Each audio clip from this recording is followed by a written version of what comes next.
Hello, magandang araw po, magandang gabi sa inyong lahat.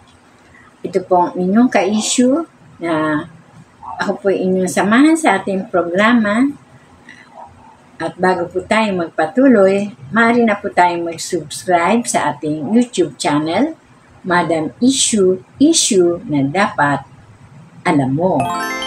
At mga ka-issue, mainit na mainit po ngayon ang politika sa ating bansa.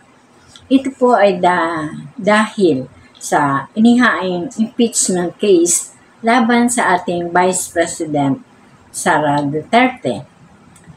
Ang lahat ng puto ng ito ay nag-ugat sa hindi may paliwanag na gastos ng Office of the Vice President at na nagkakahalaga ng 125 million na ginastos sa loob lamang ng 11 araw. At nang tanungin si VP Sara Duterte sa Kamara ay tungkol sa bagay na ito ay hindi niya ito masagot ng tuwiran at sa halip ay inilihis niya ang kanyang sagot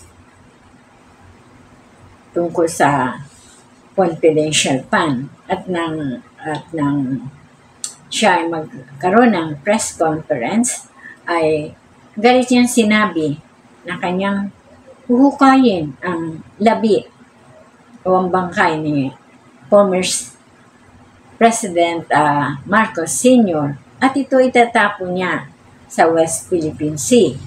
Ito ay kagulat-gulat na sabihin ng isa sa mataas na opisyal ng ating bansa na di po ba tayo ay may kaugalian o tradisyon na ang isang pumanong na tao ay ating nire-respeto. Ano man siyang klaseng tao o mayroon man siya naging pagkasala, ay binibigyan ito natin ng respeto kahit ito ay ating nakaalitan o nakagalit, binibigyan natin ng respeto kung siya ay pumanaw na. At ang isa pa po ay ang ginawang pagmumura ng ilang beses ni VP Sara Duterte ng PI sa First Couple kay President Marcos at kay First Lady Lisa Marcos at kay Speaker Martin Romualdez na nakakagulat din gawin ng isang mataas na opisyal na lumabas sa kanyang bibig ang hindi magandang pananalita at ito ay ang pagmumura nga niya. Madalas na pinapatawag si VP Sara Duterte sa Kamara, ngunit ang pinapadala lamang niya ay ang kanyang mga staff tulad ni Attorney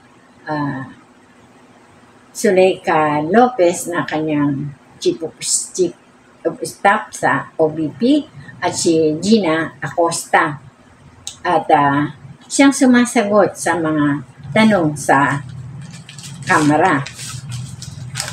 At si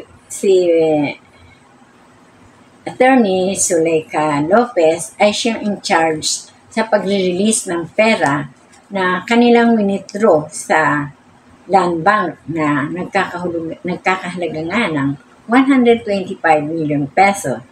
At inamin din niya na ito ay kanyang turn over o binigay sa isang Chief Security Officer ni Vice President Sara Duterte at ito ay may pahintulot ni Vice Presidente at alam niya ang nangyari at si Attorney Lopez ay hindi na nakatanggi sa lagi niyang sinasabing hindi niya alam na gayon siya ang in charge nga o Chief of Staff ni Vice Presidente, paano hindi niya alam na ang mga na saan napunta ang pera.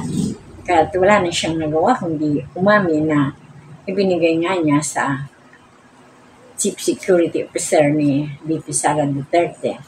At gayon din ang pagpapadala niya ng liham sa COA na nagsasaad na huwag ibigay ang mga dokumento na kanilang isinabmit sa COA ay huwag ibigay ng COA sa Kamara. Bakit kaya ayaw niyang ipabigay sa ang mga dokumento yun na magpapatunay kung saan nagastos ang 125 million pesos na confidential fund? At anong masasabi nyo sa bagay na ito? At napatunayan, isa sa mga acknowledgement receipt na nakapaloob sa mga dokumento ay ang nagngangalang Mary Grace Piatos na nang kanang alamin ng Kamara sa PSA o sa Philippine Statistics Office ay walang tumutugon sa ganung pangalan. Ibig sabihin, hindi siya nag-i-exist. Walang taong ganun ang pangalan.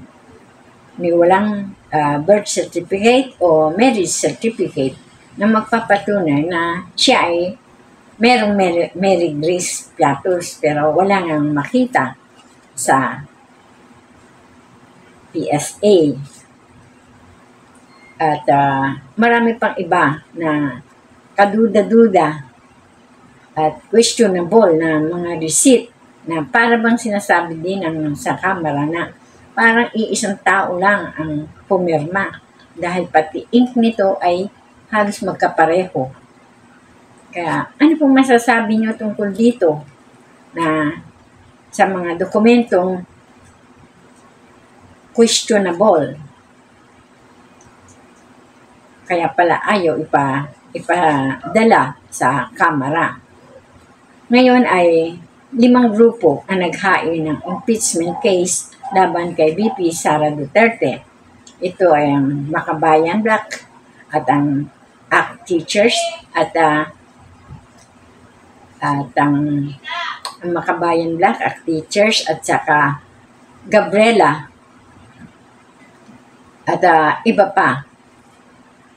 At kasalukuyan at atin na lang abangan ang susunod na mangyayari tungkol sa bagay na ito.